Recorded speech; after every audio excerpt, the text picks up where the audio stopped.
Bonjour, je suis Violaine, donc éditrice numérique chez Belin Éducation et chargée de l'animation éditoriale de la Digitech. On va passer sur une présentation donc plus de la création d'exercices. Donc pareil, je vais partager mon écran, comme ça on va aller directement sur la Digitech. Voilà, et on y est. Je prends. Donc pour tout ce qui va être création d'exercices, pour tout ce qui va être déjà exercice, on montre un peu les différents types d'exercices qu'on peut peut-être trouver sur la Digitech. Donc pour trouver les exercices, on va utiliser les filtres à gauche. Et dans le type de ressources, on a tous les exercices. Et donc en règle générale, ça va être des exercices soit à trous, des textes à trous à compléter, des questions à choix unique, des questions à choix multiples et des questions ouvertes. Et on va aussi avoir du cliquer déplacer. Une carte par exemple qui est vide et remettre les capitales ou les villes sur la carte. Par exemple là, on va avoir les conjugaisons, on va utiliser un type d'exercice question ouverte avec les différentes choix de questions. Comme ça pourrait être présenté aussi en question choix multiples. Et alors, on aurait sous forme de points à cocher la bonne réponse. Là, c'est aussi, je pense, pour que l'élève soit amené à rédiger lui-même la réponse et donc à retranscrire la bonne réponse. Pour ce qui va être en création d'exercice, on va avoir donc deux niveaux, on va dire, de création différentes. Et le premier niveau, ça va être justement de reprendre en fait les exercices qui existent déjà sur la Digitech pour simplement les modifier selon ce qu'on a envie de faire comme exercice. Et on peut se dire, ben là, l'exercice de français que j'ai être et avoir au passé composé de l'indicatif, je peux le sélectionner et en fait, je veux faire un peu le même genre d'exercice, mais peut-être pas avec être et avoir. Donc, je vais simplement modifier mon exercice en mettant d'autres verbes. Donc, si on procède comme ça, on sélectionne donc notre exercice, on va avoir notre sélection. Après, là, ça va être comme quand on crée une séance, on entre notre titre, la description de notre séance, et on va aller donc sur notre exercice et on va le dupliquer. On va donc avoir notre copie, on va l'ouvrir, et quand on l'ouvre, on a donc ici modifié le contenu. Et c'est en cliquant dessus qu'on va atterrir en fait dans l'outil de création d'exercice, mais avec déjà en fait donc l'exercice qui a été fait. Donc on a juste en fait, on peut reprendre la trame de cet exercice et juste la modifier selon nos besoins, nos envies. Donc on va dire, on change à voir, on va mettre un autre verbe. Et ici en fait, je vais juste changer et à chaque fois, je vais voir apparaître en fait à droite les modifications que je vais faire sur sur la page de gauche. Là, j'ai vraiment ce que l'élève voit et ce que l'élève va avoir lorsqu'on lui assignera l'exercice. En plus de ça, on peut aussi se dire bon bah cet exercice il est très bien, mais j'aimerais lui ajouter une question ou le compléter. Donc bon là, il a déjà quand même 6 pages, mais je peux aussi dire bon ben je lui ajoute en fait à la fin encore un texte à trous. Et c'est là qu'on va rentrer plus dans l'exercice, le deuxième niveau de création d'exercice, qui va être plus la création d'exercices à partir de zéro, où on va devoir compléter, mettre un peu tout. Donc là, je rentre l'énoncé de la question. Ça va être plus quelque chose de global, de général, une présentation en fait de l'exercice. Et c'est dans contenu de la question que je pose vraiment ma question. Donc là, vu qu'on a dit texte à trous, j'aurais dû prendre du faux texte. Mais c'est là donc que je vais mettre mon texte. Hop, je vais écrire n'importe quoi. Et donc pour le texte à trous, par exemple, on va avoir donc notre texte ici. Et je vais dire, bon, ben, ici, là, c'est le mot où il y aura un trou, ce sera une réponse. Donc, j'ai juste à le surligner et à le mettre en ajouter un trou. On surligne, on appuie sur ajouter un trou. Après, on peut toujours aussi ajouter une réponse. Par exemple, si en fait, on va mettre on va essayer de mettre du vrai texte quand même, mais je vais mettre chaussures. Je vais dire que chaussures, c'est un trou. Et voilà. Mais là, donc, je l'écris tout en majuscule. L'élève, il va pas forcément penser à l'écrire en majuscule, alors que, par contre, l'outil va vraiment retenir que le mot en majuscule. Donc, je peux aussi proposer donc que la bonne réponse, ce soit aussi chaussures en majuscule, mais avec une capitale, ou en minuscule mais avec capitale, ou alors chaussures aussi tout en minuscule, pour être sûr que l'élève peut l'écrire sous toutes les formes possibles, il aura quand même la bonne réponse. Ou alors, je peux aussi proposer à l'élève un choix de réponse, mais avec donc des réponses qui seront fausses. Donc là, on va mettre pantalon et chaussettes. Et comme j'ai coché ici que chaussures, donc il n'y a que chaussures qui va apparaître. Et on va aller dans paramètres pour être sûr que, voilà, après, dans paramètres, on peut choisir que ça apparaisse sous forme de liste déroulante, donc là, tout ce qui est coché, ou alors sous forme d'étiquette en haut. Changement, donc oui, si on met sous forme d'étiquette, elles vont apparaître là en haut et il faudra placer la bonne dans le trou.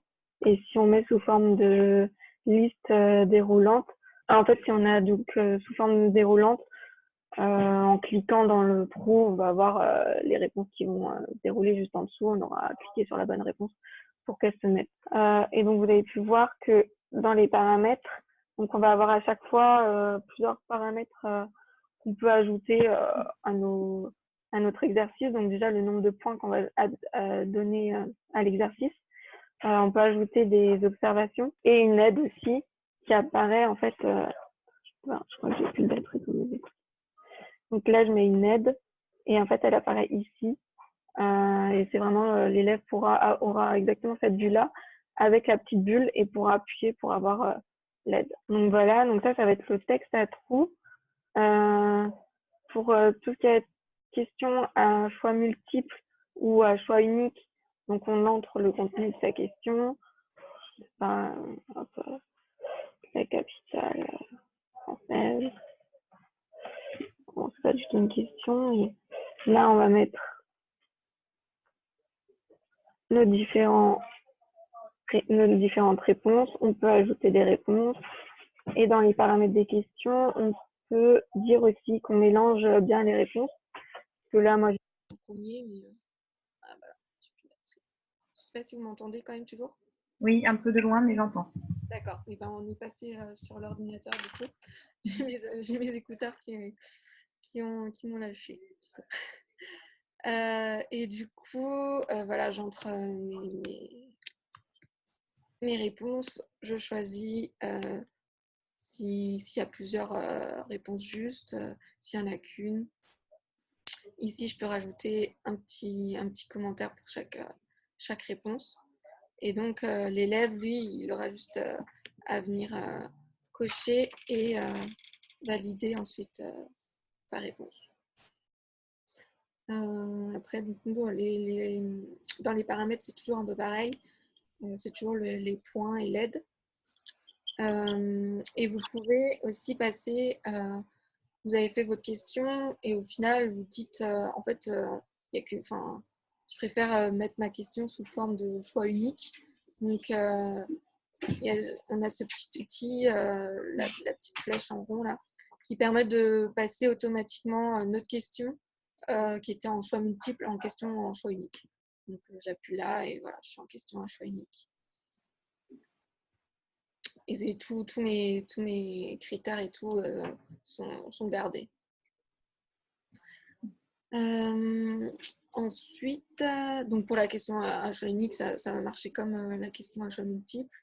La question ouverte, c'est au final, il y a vraiment juste à rentrer le contenu de la question et la réponse donc, va apparaître sera rédigé dans la case blanche prévue à cet effet-là. Et vous aurez en paramètres, pareil, donc les points et les aides et les observations. Et dernier type d'exercice, ça va être le cliquer palacer. Alors là, c'est peut-être celui qui est le moins évident, je trouve, souvent dans la manière dont il est en fait présenté. Alors, voilà. En fait, il faut donc commencer par télécharger une image.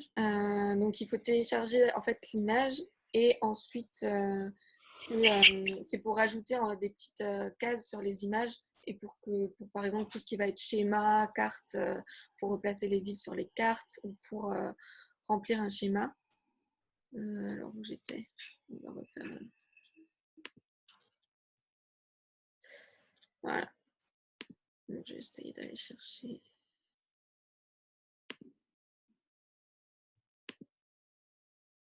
Voilà. Donc là, j'ouvre mon image. C'est écrit en petit ici. Donc en fait, il faut cliquer sur l'image pour ajouter une réponse. En fait, je replace mes villes. Je vais mettre quelque chose ici. Après, je vais dire qu'il y aura un trou ici. Et moi, j'entre à chaque fois mes réponses. C'est pas très... Voilà. Et donc, en fait, je vais avoir mon bloc ici, mon bloc ici.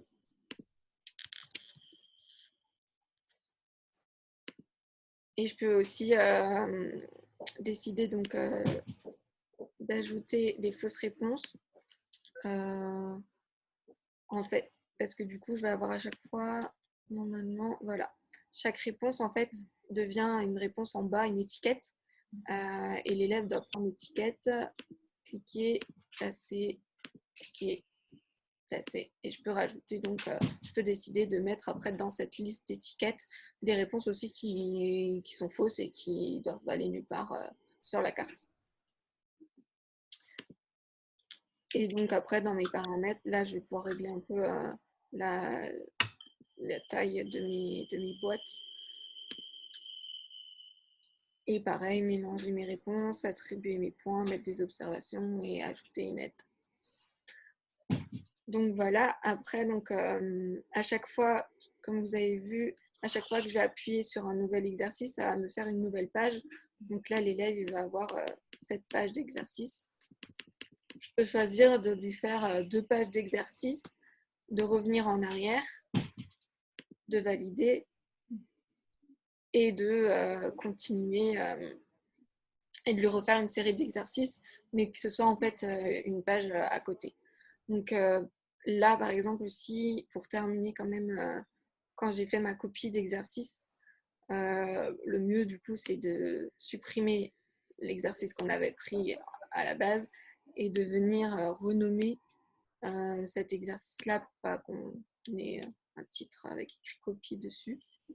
On peut le renommer. Et pour tout ce qui va être création d'exercices à partir de rien, si vous ne voulez pas passer comme on a fait avant en dupliquant un exercice et en le modifiant, il suffit simplement d'aller dans ajouter du contenu et là on va avoir un nouvel exercice et on va de nouveau arriver sur notre outil de création d'exercice, mais cette fois-ci il est entièrement vierge et j'ai juste à lui rajouter donc, comme avant du contenu. Ensuite, si vous aviez déjà suivi, je pense, les autres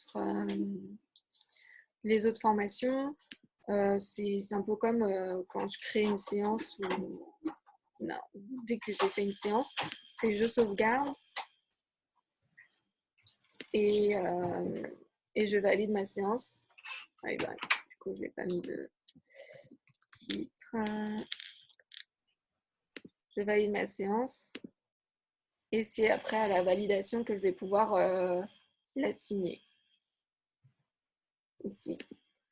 Comme c'est des exercices, on peut choisir donc de l'assigner soit en mode entraînement, si on dit que c'est une séance de révision pour les élèves, soit en mode évaluation. Et là, donc, on va avoir aussi les paramètres à remplir sur la durée que l'élève aura pour réaliser l'évaluation et Bon, là, c'est souvent quand c'est des exercices qui sont déjà faits, parce qu'après, si vous réalisez vos propres exercices, justement, vous pouvez choisir de mettre directement une aide ou pas, ou d'afficher, encore que non, là, de toute manière, chaque exercice va afficher la bonne réponse. C'est des exercices qui sont autocorrectifs. Je vous avais montré, on appuie sur valider, enfin non, je ne vous ai pas montré, on appuie sur valider, en fait, la réponse apparaît. Si elle est bonne ou si elle est mauvaise. Donc, quand on est en mode évaluation, on peut choisir justement de cacher les réponses pour que l'élève fasse son évaluation sans avoir ses bonnes réponses. Et on peut du coup, comme ça aussi, utiliser la même évaluation pour deux classes différentes sans qu'ils les fassent au même moment et faire ensuite le corriger en classe avec les élèves. C'est comme pour envoyer, je choisis mon groupe d'élèves et puis j'assigne ma séance. Je ne sais pas si vous avez des questions. Si vous avez des questions aussi, même en règle générale, sur la Digitech, c'est le moment. Non, ça a l'air plutôt simple d'utilisation. Bon, bah, c'est parfait. C'est vrai que, bon, voilà, ce qui est bien, c'est qu'il y a ces deux niveaux. On peut commencer doucement enfin, si on n'a pas l'habitude de créer en version numérique des exercices et d'utiliser les plateformes numériques pour ces cours, on veut vraiment voilà, aller voir déjà ce qu'il y a comme base d'exercice dans la Digitech, dans la bibliothèque de ressources, et puis s'en inspirer pour créer ses propres exercices.